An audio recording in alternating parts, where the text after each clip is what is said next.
नमस्कार मित्रों, आज सीधू ने सच में हमारे साथ पुणे से वरिष्ठ पत्रकार और टाइगर अशोक वानखड़े जी जुड़े। अशोक जी, आपका सीधू ने सच में स्वागत है। नमस्कार। खाड़ी युद्ध चल रहा है, 23 दिन तो हो ही गए और आज विश्व गुरु को सूझा कि संसद में जाके कुछ बात बताएं।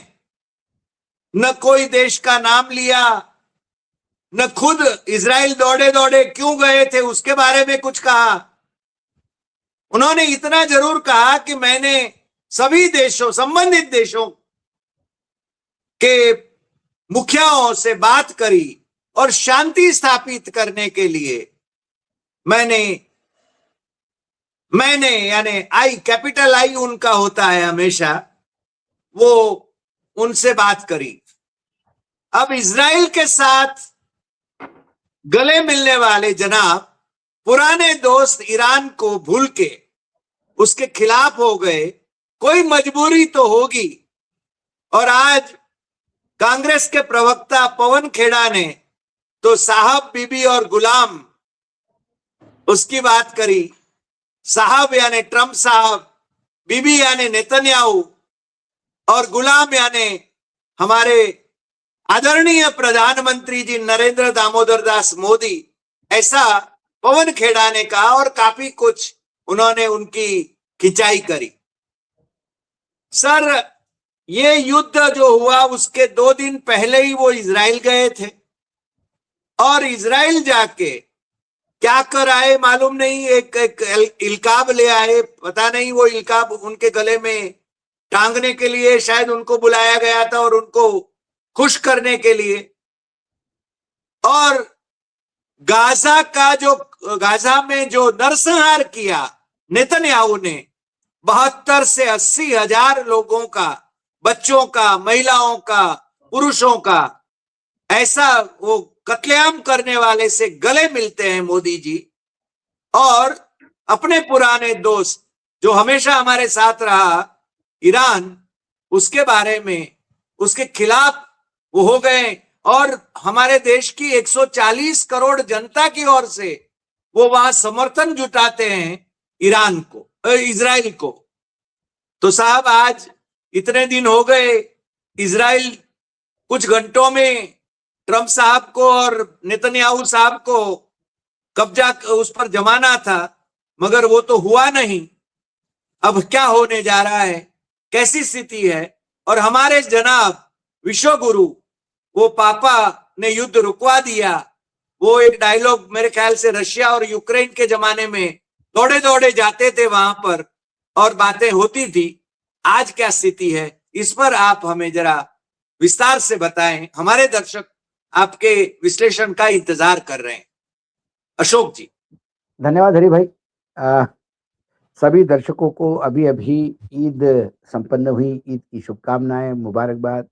और नवरात्र चल रहे हैं तो नवरात्र की बहुत बहुत शुभकामनाएं। ये आज का प्रधानमंत्री का वक्तव्य, ये देश के सामने सरेंडर था। मुझे ताज्जुब लगता है कि ये हरदीप पुरी जो है, ये विदेश सेवा में करते क्या थे, इनका कंट्रीब्यूशन क्या था। मुझे लगता है ये पूरा टाइम, फुल टाइम एफ-16 की सेवा में लगे रहे होंगे। क्योंकि जिस आदमी ने यूनाइटेड नेशंस में इतना समय गुजारा, कम से कम वो इस बात को प्रधानमंत्री को बता सकता था कि ये जो ईरान का युद्ध है, ये बहुत लंबा चलने वाला युद्ध है और इससे हमें बहुत परेशानी होगी एनर्जी सेक्टर में, तो हमें व्यवस्था करनी होगी। लेकिन जो आदमी एफ-16 की दलाली में व्यस्त है, मैं दलाली इसलिए कह रहा हूं कि आप उनके लिए काम करते थे, ईमेल तो यही बता रहे हैं जी। और जब आप कहते हो कि मेरी टेलीपैथी एफ-16 साहब आपसे है, तो टेलीपैथी तो हरी भाई आप देख लीजिए, हम इतने साल से आपको गुरु मानते हैं लेकिन हमारी अभी तक टेलीपैथी नहीं हुई आपसे। इन 2 दलालों की टेलीपैथी कैसी हुई, और ये टेलीपैथी वाले लोग हैं, इन्होंने कुछ नहीं किया। आज प्रधानमंत्री बता रहे थे, इनडायरेक्टली प्रधानमंत्री हाथ ऊपर कर रहे थे। कोविड जैसी सिचुएशन है, जैसे हमने कोविड से लड़ा वैसे इससे लड़ेंगे। कृपा करके प्रधानमंत्री जी ये मत कहिए जैसे आपने कोविड से लड़ा वैसे लड़ेंगे। कोविड बहुत बुरा एक्सपीरियंस था इस देश के लिए, और इस देश की जनता ने अपने बलबूते पे स्वयंभू होके, आत्मनिर्भर होकर लड़ाई लड़ी। लाखों के तादाद में लोग पैर पैर हजारों किलोमीटर दूर घर पहुंचे। जलाने को लकड़ी नहीं थी तो नदी के किनारे लाशें दफनाई गई। जी। इसी आपके गुजरात के अहमदाबाद में जो सीएनजी की चिमनी थी वो गल गई, इतनी लाशें जली। जी। आपने जो डोजेस दिलवाए वैक्सीन के, उसके अभी भी साइड इफेक्ट्स अभी भी पूरे देश में चित्कार रहे हैं। कृपा करके आप ये ना कहे कि जहां लोगों को इंजेक्शन के लिए बेड पाने के लिए हॉस्पिटल में मारामारी करनी पड़ रही थी, ऑक्सीजन अवेलेबल नहीं हो रहे थे, सिलेंडर, लोग सड़कों पे तो कोई गाड़ियों में, कोई कार के अंदर तड़प तड़प के मर गया। आप कृपा करके ये मत बोलिए कि जैसा हमने कोविड से लड़ा वैसे लड़ लेंगे, तो इसका मतलब एक दूसरी महामारी के लिए क्या हम तैयार रहें? ये मामला एनर्जी सिक्योरिटी का है। पेट्रोल के मायने सिर्फ गाड़ी में डालने वाला पेट्रोल नहीं है। इस क्रूड के चलते इंडस्ट्री का पहिया रुक गया है, जी। लॉजिस्टिक बदल गए हैं, महंगाई बढ़ गई है, पैकिंग मटेरियल की कॉस्ट 20 से 30% बढ़ गई है। एग्रीकल्चर में जो एग्रोकेमिकल्स होते हैं, जो दवाइयां छिड़कते हैं, उनकी 30% से ऊपर भाव चले गए हैं। बहुत साइड इफेक्ट है। जैसे जैसे क्रूड की किल्लत होगी, क्योंकि मिडल ईस्ट ने तो पहले ही बोल दिया, खाड़ी के देशों ने, कि हम 70% पे हमारा प्रोडक्शन आ गया है, 70% डाउन हो गया है। सवाल अब भाव का नहीं है। मैं किसी से आज डिस्कस कर रहा था, मैंने बोला जब कोई चीज होती ही नहीं उसका भाव क्या? बॉम्बे में नरीमन पॉइंट में या कैनॉट प्लेस में एक प्लॉट है, उसका भाव क्या? वो 1000 करोड़ भी मांग सकता है, उसका भाव ही नहीं है, क्योंकि अवेलेबल ही नहीं है। सही बात। तो जब क्रूड विश्व में अवेलेबल ही नहीं होगा, जब क्रूड का सप्लाई कम होगा, तब बेचने वाला जो भाव बोलेगा वो बोलेगा $200 भी हो सकता है, $250 भी हो सकता है, कुछ भी हो सकता है। जब क्रूड का रेट आता है तो हम क्रूड खरीदते हैं, तो क्रूड ऐसा थोड़ी कि आपने खरीद लिया, पॉकेट में फोल्ड करके डाल दिया और ले आए। टैंकरों से आता है, उसका इंश्योरेंस होता है, टैंकर का किराया है। अहमदाबाद से राजकोट का जो भाड़ा होगा, उससे दुगना भाड़ा अहमदाबाद से बंबई का होगा। हम खाड़ी के देशों से तेल लेते थे, कई गुना ज्यादा भाड़ा हमको टैंकरों का देना पड़ता है जब अमेरिका से तेल लेते हैं। ज्यादा दिन समुद्र में, एक एक महीना लगता है, उतना ज्यादा इंश्योरेंस की कॉस्ट बढ़ती है, जिसको हम लॉजिस्टिक कहते हैं। जब इनकी कॉस्ट बढ़ती है तो वो लैंडिंग जो पेट्रोल का है, क्रूड का, वो बढ़ जाता है। इस युद्ध के अनसर्टेनिटी के चलते भारत का निर्यात घट रहा है, तो डॉलर कम आ रहा है। क्रूड की प्राइसेस बढ़ रही है तो डॉलर जा रहा है। जब हरि भाई मैं आपसे बात कर रहा हूं, डॉलर 94 रुपए है। इसके पहले एक शो में जब मैं बात कर रहा था तो 93 रुपए 92 पैसे था। जी। 1 घंटे में 8 पैसे बढ़ा है, 94 हो गया।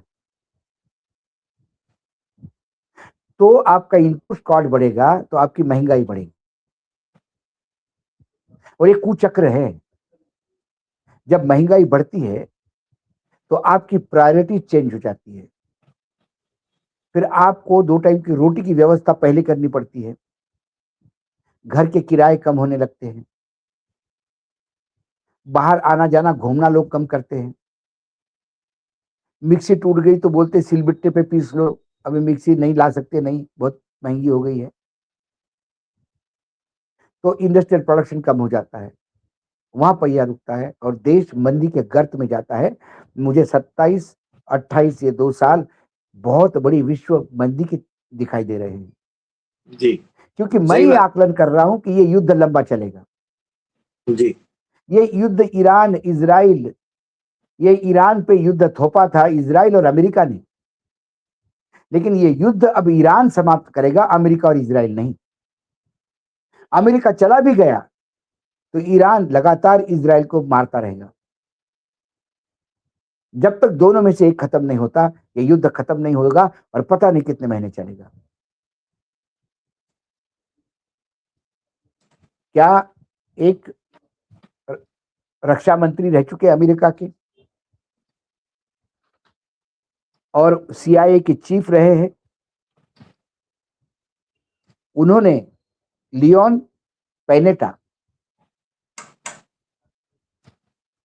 उन्होंने एक बहुत बड़ा पॉडकास्ट में इंटरव्यू दिया है।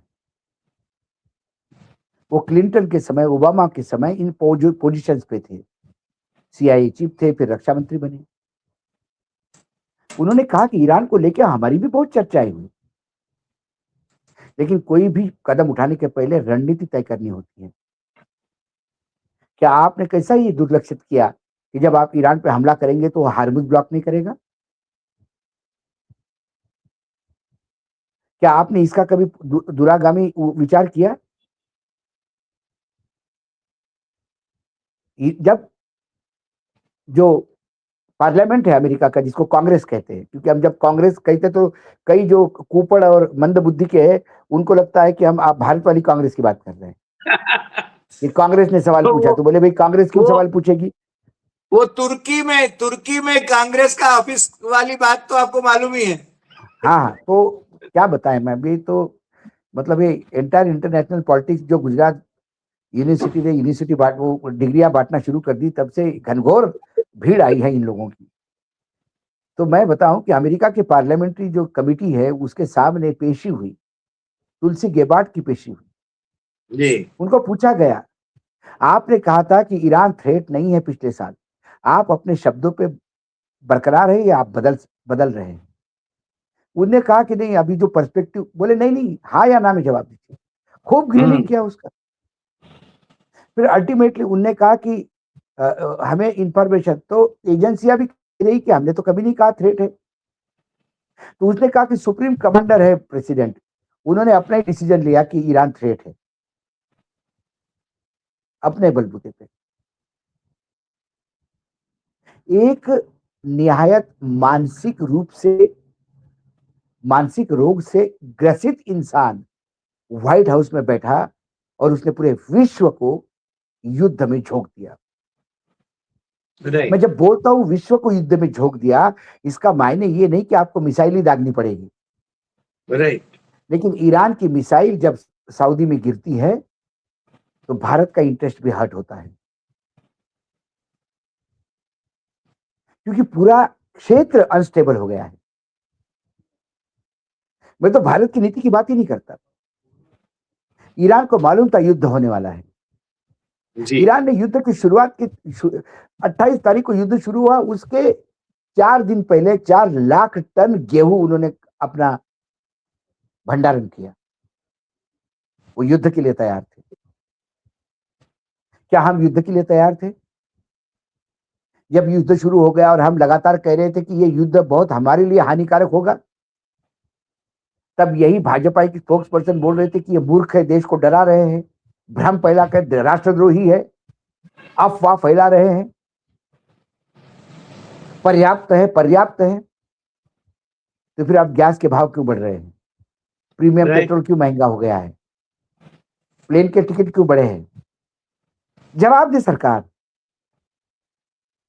हमारे जैसे लोग जो एक पत्रकारिता करते हैं, हमको पता था इसका इंपैक्ट पड़ेगा। भारत सरकार क्या भांग खा के सोई थी? क्योंकि नरेंद्र मोदी जी पूर्ण रूप से तमिलनाडु, केरल, बंगाल, तमिलनाडु, केरल, बंगाल, आसाम, उनके लिए ये मायना नहीं है। उनके लिए सिर्फ आने वाले चुनाव और मैं कैसा जीत सकता हूं, जवाहरलाल नेहरू से लेके बाकी लोगों को मैं कैसा गाली दे सकता हूं। दूसरों को गाली देके अपना श्रेष्ठत्व यदि साबित करना होता तो इस देश के गालीबाज सबसे सर्वश्रेष्ठ कहलाते। प्रभु रामचंद्र के मुंह से कभी अपशब्द नहीं निकले तो भगवान दैवत्व प्राप्त किया उन्होंने।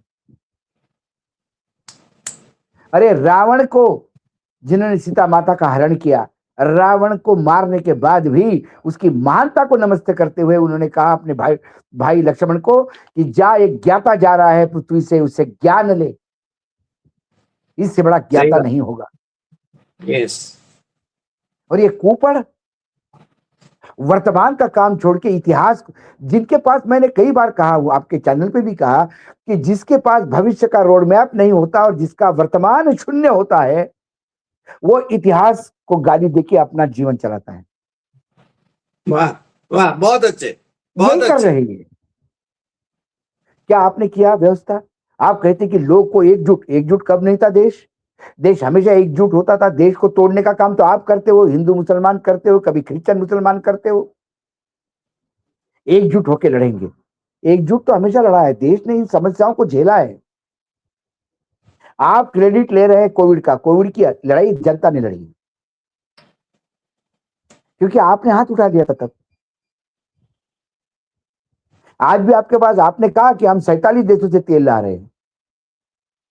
क्या 47 देशों से तेल लाने से तेल सस्ता होगा? जब बैरल पे $1 बढ़ता है हरि भाई,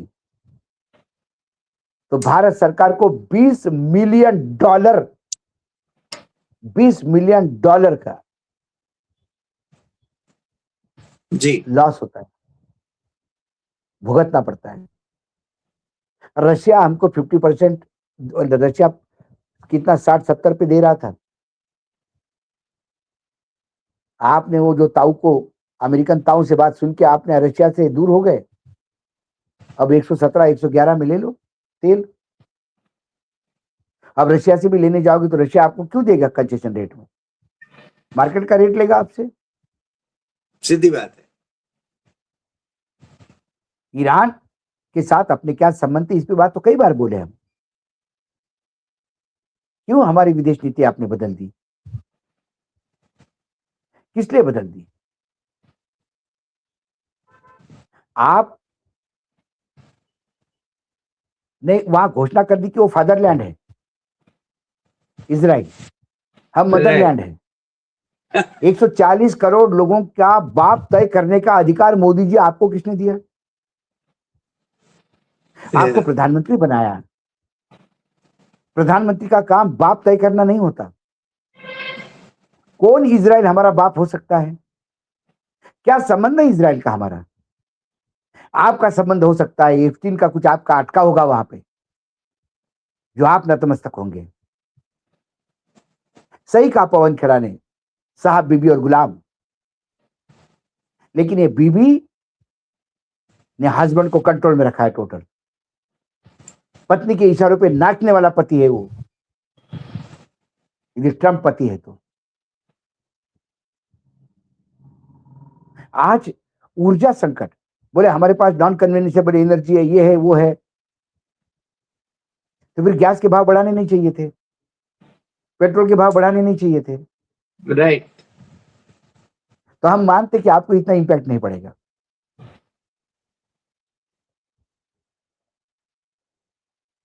लेकिन इंपैक्ट पड़ रहा है, आम आदमी के जीवन में पड़ रहा है, और ये युद्ध लंबा चलेगा। अमेरिका ने कई जगह से सीज फायर का रास्ता ढूंढा, सभी ने दरवाजे बंद कर दिए।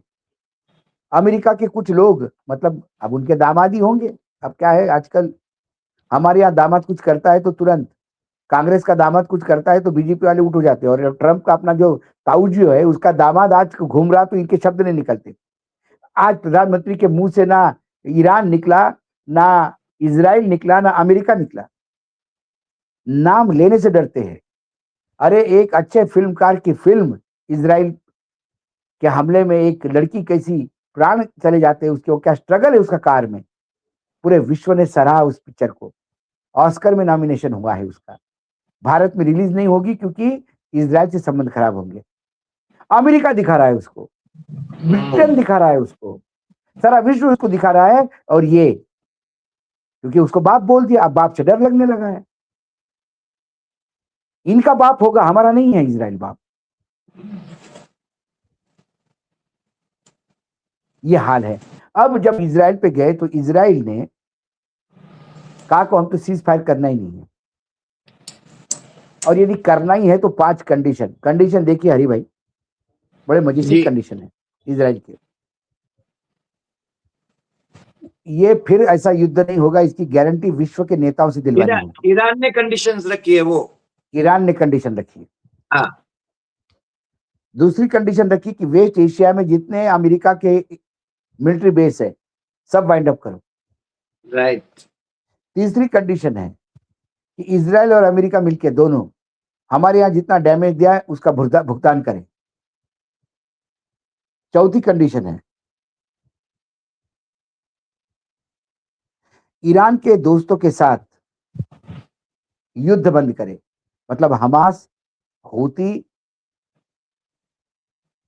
हिजबुल्ला। हिजबुल्लाह, ये 3 एच है, इनके खिलाफ आप युद्ध बंद करें। हार्मोज पर हम एक नई व्यवस्था लागू करेंगे, उसको सबको एक्सेप्ट करना होगा। तीसरा, जो ईरान के खिलाफ हॉस्टाइल मीडिया है उसको हमारे हवाले करना होगा। जब ये तीसरी कंडीशन सुनी तो मुझे बेचारे कई एंकर और एंकरनिया मेरे नजर के सामने आए भारत में। बेचारे ईरान में कैसा वो हिजाब हिजाब पहन के बैठे रहेंगे ऐसे तुरुंग में। अब ये 5 कंडीशन नेक्स्ट टू इम्पॉसिबल है मानने के लिए। सो अब वहां पे अमेरिका में पॉपुलैरिटी रेटिंग बहुत घट गई है। 60 to 70% लोग कहते हैं कि युद्ध नहीं चाहिए। राइट। एक रिपोर्ट आई है कि अमेरिकन सैनिक जो नेवी के सैनिक जो जहाजों पे है ये है, उनका फ्रस्ट्रेशन बढ़ रहा है। वहां मानसिक संतुलन है वो खोने लगे हैं। वो कहते हैं कि हमने शपथ ली है अमेरिका की रक्षा करने की, इजराइल की रक्षा करने की नहीं ली। हमको यहाँ खड़ा रखा है, हमको पता ही नहीं हमको करना क्या है, हमारे को फोकस ही मालूम नहीं हमको क्या करना है। मोसाद और सीआईए दोनों बुरी तरह से फेल हो गए ईरान का आकलन करने में। ट्रू। आज पूरा विश्व कह रहा है कि अयतुल्ला खोमेनी की हत्या करना यह सबसे बड़ी गलती रही इस युद्ध में। अयतुल्ला खेमेनी, अली अयतुल्ला खेमेनी जो शहीद हुए, वो थोड़े भी कई डायलॉग के लिए उनके पास जगह हुआ करती थी। अभी जो मोजताब है खेमेनी, उनका बेटा, वो तो बातचीत में विश्वास ही नहीं रखता। जिसने इतने लोगों को गवाया है परिवार के, क्यों विश्वास रखेगा वो? उसने कहा ब्रिटेन के अधिकारी का स्टेटमेंट है कि हम निगोशिएट कर रहे थे ईरान के साथ, लेकिन हम निगोशिएट के टेबल पे थे और उधर अमेरिका ने बमबार्डिंग चालू कर दी। कौन विश्वास रखेगा ऐसे निगोशिएशन? और ये 2 बार हुआ। अब जब युद्ध के समय कोई व्यंग्यात्मक टिप्पणी करता है तो इससे ये जाहिर होता है हरि भाई कि उसका कितना आत्मविश्वास है। देखिए 3 टिप्पणियां मैं बता रहा हूं ईरान की तरफ से की गई ऑफिशियल स्पोक्स पर्सन से। पहली बार उन्होंने एक टिप्पणी की कि जब उनका F-35 गिरा, उसके बाद उन्होंने वो स्पोक्स पर्सन ने कहा कि अभी आप अमेरिका की तरफ से कई खबरें सुनेंगे, आने वाले समय में उनके कई विमान तकनीकी खराबी से गिर जाएंगे या फ्रेंडली फायरिंग में गिर जाएंगे। आपस ये आप में खबर, भिड़ गए। हाँ, ये खबर आप तय करें, मतलब हम मारते हैं वो उल्टा बताते हैं। दूसरी टिप्पणी उन्होंने इतनी जबरदस्त की, उन्होंने कहा कि ये जो ग्रीनलैंड लेना चाहता है अमेरिका और यूरोपियन यूनियन और नाटो अंदर फुसफुस कर रहे हैं, धुसफुस कर रहे हैं कि नहीं नहीं ऐसा नहीं कर सकते आप, तो आप डरो मत, ग्रीनलैंड बचाने का ठेका ईरान को दे दो, हम वहां पे भी अमेरिका को सबक सिखा देंगे। ये देखिए, ये आत्मविश्वास देखिए। तीसरा, उन्होंने तो आज पैरोडी बनाई, जो सोशल ट्रूथ पे जो करते हैं जी नरेंद्र मोदी, अपने ये तुम्हारे ट्रम्प साहब, उसकी पैरोडी बनाई उन्होंने आज स्पोक्स पर्सन ने। मतलब खुलेआम। फिर उसके बाद आ गया कि जो नए सुप्रीम लीडर है मुश्तबा, वो मर गए या जख्मी हो गए पूरे युद्ध में। हरि भाई, ईरान ने कोई चीज छुपाई नहीं, अपने यहाँ हुए हमले को दिखाया, उनके यहाँ बच्चियां मर गई, बाकायदा उन्होंने पूरा दिखाया। उनके यहाँ अयतुल्ला खोमेनी की हत्या हुई, वो मतलब शहादत हुई, उन्होंने बाकायदा उसका जनाजा दिखाया, लोग दिखाए रास्ते पे, और जो जो लोग मारे गए उन सबको उन्होंने रिकॉर्ड पे कहा कि हाँ मारे हैं हमारे लोग। अरे अमेरिका के पत्रकारों को वहां घूमने दिया उन्होंने। एग्जैक्टली। और दूसरी तरफ अमेरिका में सेंसरशिप है वॉर न्यूज पर, मतलब ये शहादत होती है जो अमेरिका के सैनिक, उनका आप कवर नहीं कर सकते। इजराइल में तो टोटल सेंसरशिप कर दी है, आप कुछ नहीं बता सकते यस इजराइल का। यस, तो भी मोसाद और सैटेलाइट CIA के अंडर में। तो भी सैटेलाइट मैप से और सैटेलाइट फोटोग्राफ से सब पता पड़ता है क्या क्या हुआ, तेल अवीज कैसा खंडर हुआ। तो उनके सर्वोच्च नेता अभी हाइड आउट में है। ये मोसाद और CIA का फेल्यूर है कि उनको ढूंढ नहीं पा रहे, इसलिए डरे डरे हैं। कुल मिलाकर आज प्रधानमंत्री का जो भाषण देखा हमने, देखिए ईरान के पास इंटरकॉन्टिनेंटल ब्लास्टिक मिसाइल है कि नहीं है ये किसी को पता नहीं। ईरान के मिसाइल का रेंज क्या है, 2000 बोला जाता था, फिर वो 4000 वाली निकाली उन्होंने, वो स्टॉक ही निकाल रहा है। एक अमेरिकन पत्रकार ने इस युद्ध का मतलब, जब इजराइल में उनके जो परमाणु ऊर्जा केंद्र थे, परमाणु जो संवर्धन केंद्र था, उस शहर पे जो सबसे सिक्योर माना जाता था विश्व में, उसको जब 2 मिसाइलों ने ठोक दिया बुरी तरह से, 100 से ज्यादा लोग मरने की खबर है। उस दिन उसने कहा कि ईरान की 2 मिसाइलें और विश्व का सबसे सिक्योर शहर तबाह हो गया। हाँ, मैं जो कह रहा हूं वो सच्चाई है। सिर्फ 2 मिसाइलें, ये 2 उन हजारों मिसाइलों में से है जो ईरान के पास है, मैटरेंस। तो ये युद्ध अब अमेरिका के लिए गले का फांसी बन चुका है। पूरा यूरोपियन यूनियन, नाटो, ये कंफ्यूजन में है। पूरा विश्व तेल के चक्कर में, सबका तेल निकल रहा है, भारत उसमें एक है। लेकिन हमारे यहाँ कहते थे मोदी है तो मुमकिन है, तो मोदी है तो क्या मुमकिन है? मोदी है तो ये मुमकिन है कि पेट्रोल की कीमतें ऊपर जाएगी, डॉलर ऊपर जाएगा, रुपया नीचे लुढ़केगा, स्टॉक मार्केट क्रैश होगा। ये सब मोदी है तो मुमकिन है। आने वाले समय में हमें एक बहुत बड़े मंदी का झटका सहना करना पड़ेगा। मोदी है तो मुमकिन है। और मोदी जी ने यह भी बोल दिया कि कोविड जैसी सिचुएशन आ सकती है, हमें तैयार रहना होगा और हम लड़ेंगे।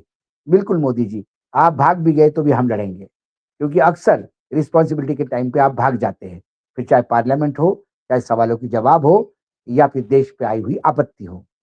ये देश 140 करोड़ लोगों का है, और इस देश को आपने पूरे अपने करियर में, जब से आप राजनीति में हैं तब से, एक शब्द सिर्फ अच्छा दिया, जिसको मैं धन्यवाद देता हूं आपको। देश इसके लिए कृतज्ञ है आपसे। आपने कहा कि आत्मनिर्भर बनो। पूरा देश आत्मनिर्भर बना है, और इसके मायने ये थे कि आत्मनिर्भर बनो, मेरे भरोसे मत रहो।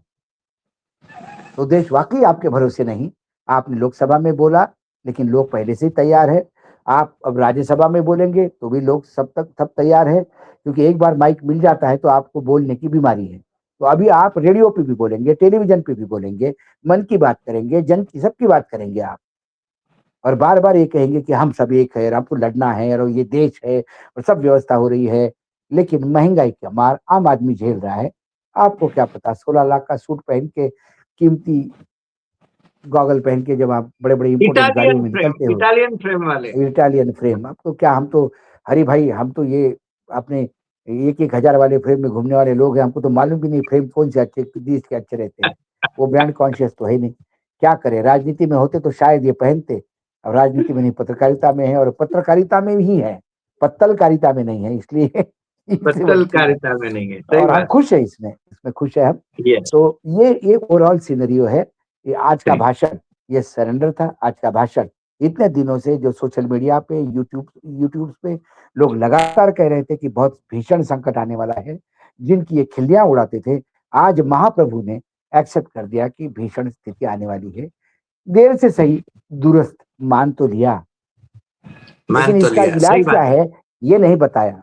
इसका इलाज इनके पास है नहीं तो पेट्रोल की कीमतें नहीं बढ़ती, गैस की कीमतें नहीं बढ़ती, हवाई जहाज की यात्रा महंगा नहीं होती, और बाकी चीजें महंगाई नहीं होती। अब तो शुरुआत है। 4,000 करोड़ के विमान में जाएंगे तो वो भी महंगे होंगे ना, उनके विदेश प्रवास। उनके लिए तो हम टैक्स पेस का पैसा है ना बाबूजी, उनको कौन सा अपना फिक्स डिपॉजिट तोड़ के लेना पड़ता है। हम लोग जो रात दिन काम करते हैं वो साहब के लिए तो करते हैं। वो जो घूमते फिरते हैं, जो रहते हैं शानो शौकत से, वो हमारे गरीब लोगों के टैक्स पेस का पैसा है। सही बात, सही बात। आज अशोक जी आपने बहुत अच्छी बात एक बताई, यानी वैसे विश्लेषण पूरा बहुत बढ़िया रहा।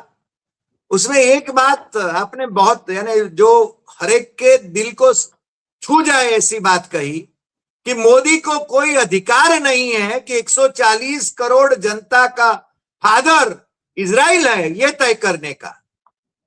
इजराइल उनका फादर हो सकता है, हमारा नहीं, हमारा नहीं।